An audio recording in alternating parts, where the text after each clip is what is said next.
नमस्कार, आप देख रहे हैं स्टेट मिरर हिंदी। मैं आपके साथ हूं अवनीश शर्मा। साधु वो हैं जो लालच और दिखावे से दूर रहता है, दूसरों को नुकसान नहीं पहुंचाता, धैर्य, दया और सत्य को अपनाता है। मतलब साधु सिर्फ भगवा कपड़ा पहनने वाला नहीं बल्कि अच्छा और संयमी इंसान होता है। इसका अर्थ बताने का मतलब ये नहीं है कि आपको ज्ञान दे रहा हूं। हम इस वीडियो में बात करेंगे हर्षा रिछारिया की, क्योंकि 2 मिनट 37 सेकंड का वीडियो सोशल मीडिया पर आया और कई सवाल खड़े हो गए। हर्षा रिछारिया ने अपने इंस्टाग्राम हैंडल पर पोस्ट किए गए वीडियो में कहा, जय श्री राम। प्रयागराज महाकुंभ 2025 से शुरू हुई ये कहानी अब खत्म हो रही है। अब बस बहुत हुआ, अब और नहीं सहना।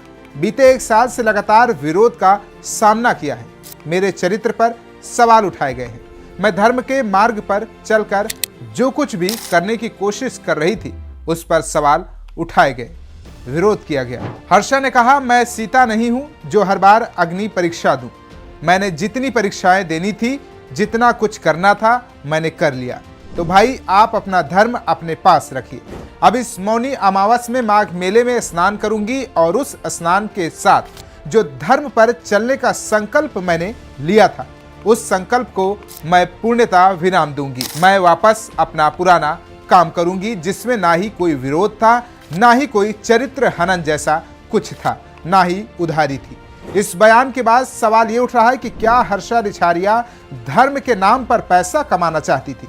क्या आराम की जिंदगी काटने के लिए धर्म का रास्ता चुनी? क्या भगवा चोला पहनकर भगवान कुबेर का खजाना पाना चाहती थी? क्या हर्षा रिछारिया सिर्फ दिखावे का चोला ओढ़कर बड़ी बड़ी कारों और राजा महाराजा जैसे महलों में रहने का सपना देख रही थी? जानकारी के लिए बता दें कि महाकुंभ से पहले हर्षा रिछारिया के इंस्टाग्राम पर करीब 6.67 लाख फॉलोअर्स थे। 14 जनवरी 2025 को एक ही दिन में उनके फॉलोअर्स 10 लाख के पार पहुंच गए। महाकुंभ खत्म होते ही यह संख्या 15 लाख हो गई और फिलहाल उनके फॉलोअर्स करीब 17 लाख के आसपास बताए जा रहे हैं। उनकी लोकप्रियता ने जहां उन्हें पहचान दी, वहीं विवाद भी साथ लेकर आया। आपको बता दें कि प्रयागराज में महाकुंभ चल रहा था और साधु संत के साथ देश विदेश से आए मेहमान श्रद्धालु संगम पर आस्था की डुबकी लगा रहे थे। इस दौरान कई तस्वीरें और वीडियो सोशल मीडिया पर छा गए, लेकिन इस बीच हर्षा रिछारिया चर्चा में आई और हर कैमरा इन्हीं की तरफ था और बस एक वीडियो से फिर तहलका मच गया, साथ ही सवालों की बौछार हो गई। अब आखिर में बताते हैं कि साधु बनने की राह पर चलने के लिए क्या करना पड़ता है। साधना और ध्यान। साधु बनने के लिए सबसे पहले अपने मन को शांत करना सीखना पड़ता है। रोज ध्यान करना और आत्मनिरीक्षण करना बहुत जरूरी है। इससे मन की लालसा और मोह धीरे धीरे कम होती है। संसार से दूरी। साधु बनने का मतलब है सांसारिक इच्छाओं और भौतिक वस्तुओं से दूरी बनाना। ये जरूरी है कि व्यक्ति संपत्ति, शोहरत और आराम की इच्छा को छोड़ दे और सरल जीवन जीने लगे। साधु समाज सेवा में विश्वास रखते हैं। कई साधु भिक्षाटन करते हैं और दूसरों की मदद करते हैं। इससे अहंकार कम होता है और सहानुभूति बढ़ती है।